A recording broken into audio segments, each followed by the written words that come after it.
Sexuality, like money, are things that and eating meat are the three traditional things that everybody has to go through when you become a spiritual aspirant. What about eating meat? What about sex? What about money, you know? Ramakrishna handled it easily. He said, they're all forbidden. So I decided not to become a Ramakrishna devotee at an early age. He only took young men. You weren't allowed to touch money and have sex, right? Okay.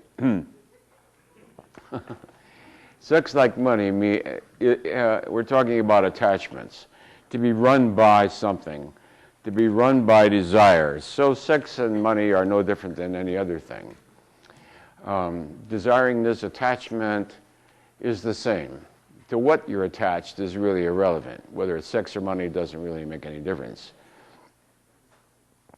There is a point in spiritual development where the energy of life begins to rise through the chakras. And there may be a surprising period of life when sex just sort of drives you crazy. You feel like hypersexual. It's because the energy of life, which is rising, as it rises, energizes each chakra, including the base chakra. And of course, then it gets to the heart, and love becomes more predominant. It then eventually gets to the third eye, and then you're done with all of that. But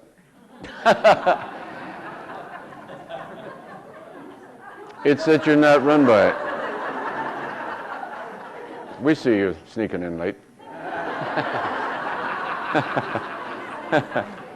It's not being run by it. So the freedom to enjoy one's biological heritage, of course, is part of the joy of being a human being, part of the expression of the joy of life, the exuberance of life.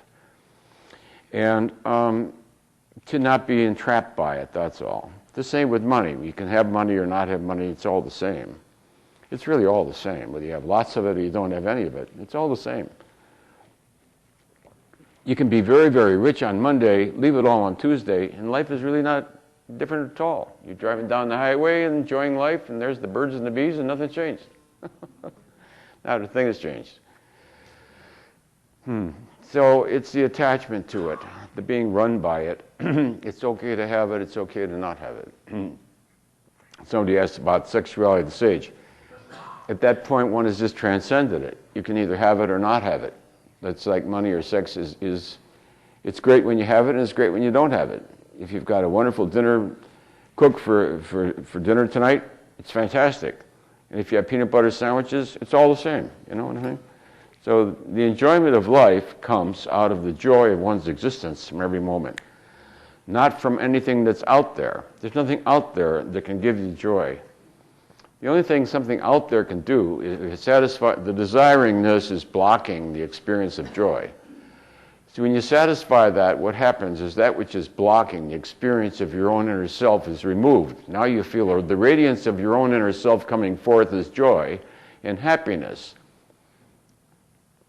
You think that the happiness is coming from the thing you just got. No, the thing that you just got shut up that which was interfering with the experience of the joy of the presence of the self within. There's only one source of joy, and that's the presence of God within.